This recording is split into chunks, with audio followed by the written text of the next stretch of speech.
வணக்கங்க. நம்ம பசுமை இயற்கை விவசாயத்துக்கு சார்பாக பாண்டியன் விதைகள் என்ற அடிப்படையில் நம்ம கொடிசாலை ஒவ்வொரு ஆண்டாக போட்டுட்டோம். இங்கே 9ஆம் ஆண்டு ஸ்டாலாக போட்டுருக்கிறோம்.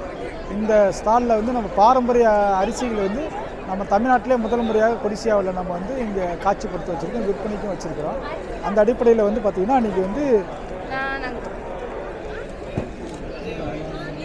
தங்கம் சம்பா வந்து நம்ம முன்னாள் முதல்வர் கலைஞருக்காரங்களா அவர் விரும்பிய சாப்பிட்ட அரிசியாகும். இது தங்கத்தில் நம்ம என்ன சத்துன்னு சொல்கிறோமோ அந்த சத்து கிடைக்கக்கூடியதுங்க. முகம் புளிவாக வரும். கருப்பு கவுனின்னு பார்த்தீங்கன்னா நம்மளை வந்து இன்றைக்கி கருப்பு கவுனி என்பது இதுதான் கருப்பு கவுனி. இது வந்து நம்மளுடைய நாட்டுக்கோட்டைக்காரங்க வந்து அன்னை சீனாவிலேருந்து கொண்டு வந்த ரகமாகும். இது நம்ம தமிழ்நாட்டில் வந்து பல 100 ஆண்டுகள் ஆகி இன்றைக்கி கருப்பு கவுனி சொன்னால் இந்த ரகம் தாங்க. அதே மாதிரி இலுப்புப்பு சம்பா, கொடிய நோய்களை குணப்படுத்தக்கூடிய இலுப்புப்பு சம்பா, பக்கவாதம், முடக்குவாதம், நீண்ட காலமான நோயில் படுத்திருக்கவங்கள குணப்படுத்தக்கூடியது.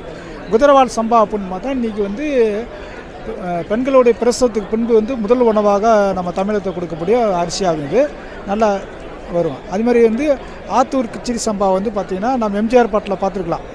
ஆத்தூர் கிச்சடி சம்பா பார்த்து வாங்கி வெளில கட்ட அந்த ஆத்தூரில் மடைஞ்சு போச்சு. அந்த இது வந்து நம்ம வந்து ஞாபகப்படுத்துறதுக்காக இன்றைக்கி வந்துருக்கோம். அது மாதிரி நீங்கள் வாசனை பாசுமதி வந்து பச்சரிசி பிரியாணிக்காக சாப்பிட்றோம். அதே வந்து புழுங்கல் அரிசின்னு சாப்பிடும் போது நம்ம ஜீரண மட்டத்தை சரிப்படுத்தக்கூடியது. வாசனை பாசுமதிங்க நம்ம நாட்டில் விளையாது, பஞ்சாபில் தான் வரும்னுவாங்க. தமிழ்நாட்டில் உடைய இன்றைக்கி விளைய வைக்கக்கூடிய ஆராய்ச்சி பண்ண 100% விளையக்கூடியதுங்க பாசுமதிங்க. ஒரு வெட்டி தாங்க. இப்போ நவரா நம்ம அந்த எலும்பு தேய்மானத்துக்குலாம் நவராதுங்க. அது மாதிரி மாப்பிள்ளை சம்பா, கல்யாண திருமணம் ஆரம்பம்னு புதுக்கட்டில் கொடுக்கக்கூடிய மாப்பிள்ளை சம்பா.